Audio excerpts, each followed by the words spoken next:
इंसान नहीं है, आत्माएं वोट दे रही हैं। तो जो 90 लाख से ज़्यादा तो ऑलरेडी कट चुके हैं। तो किस तरह से ये सरकारें बन रही थी? कहाँ है वो 90 लाख आत्माएं?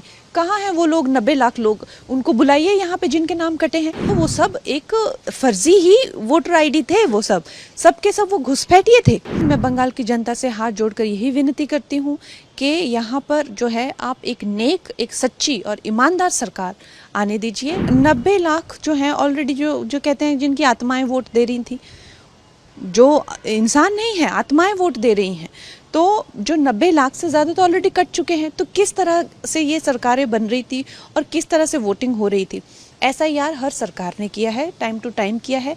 जो लोग, अब जैसे मैं हिमाचल में अगर वोट देती थी, जब मैं महाराष्ट्र आ गई तो मैं महाराष्ट्र में वोट देती हूँ, लेकिन मेरा नाम वहाँ कटना, इस तरह की जो स्थितियाँ हैं, ये एक ट्रांसपेरेंट प्रोसेस है, ये एक ओपन प्रोसेस है।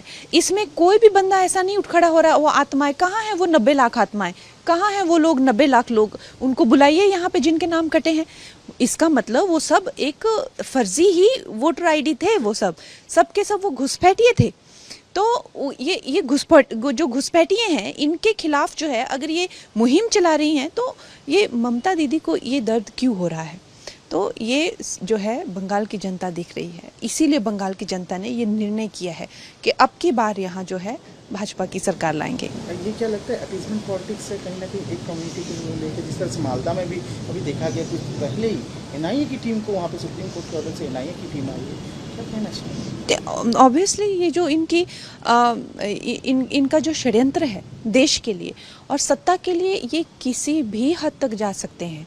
आप इस बात को भूल जाइए कि ये सिर्फ चीफ मिनिस्टर की कुर्सी, ये देश के टुकड़े करने तक भी जा सकते हैं सत्ता के लिए। तो ये जो है, इनके जो इरादे हैं, ये बहुत ही इनके गलत हैं, संगीन हैं, और ये इनकी नीयत ठीक नहीं है। और इसीलिए अब बंगाल की जनता ने इनको पूरी तरीके से जड़ से उखाड़ के फेंकने का निश्चय कर लिया है। स्कीम की बात करें तो जिस तरह से सवाल है, महिलाओं को दे रहे हैं कि लक्ष्मी भंडार दिया जा रहा है, कन्याश्री दी जा रही है, तो स्कीम के भरोसे से क्या लगता है कि युवा साथी की बात करें 1500 रुपये, तो क्या लगता है कि इससे क्या महिलाओं को एम्पावरमेंट करना?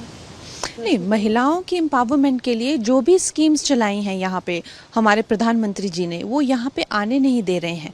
वो स्कीम्स यहाँ आने ज़रूरी हैं, चाहे उनके घर बनने हो, चाहे महिलाओं को जो है जो भी सम्मान निधि देनी हो, या छात्रवृत्तियाँ देनी हो, या हमारी बहनों को जो है वो कोई भी स्कीम यहाँ आने नहीं दे रहे। या तो उनका नाम बदलकर अपना नाम उसमें डालकर जो है वो स्कीम दे रहे हैं, तो वो गलत है। और मैं बंगाल की जनता से हाथ जोड़कर यही विनती करती हूँ कि यहाँ पर जो है आप एक नेक, एक सच्ची और ईमानदार सरकार आने दीजिए। और जो बंगाल का जो स्वर्णिम काल है, बंगाल जो है हमारे एक देश का एक तरह से, एक कह लीजिए कि सबसे महत्वपूर्ण एक रत्न है। हमारे मेरे जो फेवरेट नेता हुए हैं, नेता सुभाष चंद्र बोस जी, वो बंगाल के थे। मेरे जो गुरु हैं स्वामी विवेकानंद जी, वो बंगाल से थे। तो बंगाल ने जो है पूरे देश का हमेशा से मार्गदर्शन किया हुआ है, हमेशा से ही। और आज बंगाल की ये स्थिति है कि बंगाल की बेटियां पीड़ित हैं। बंगाल में जो है कितने सारे कंपनियां छोड़कर चली गई हैं। यहाँ पे जो इंडस्ट्रियल हब हो जाता है, इंडस्ट्रीज यहाँ से भाग रही हैं।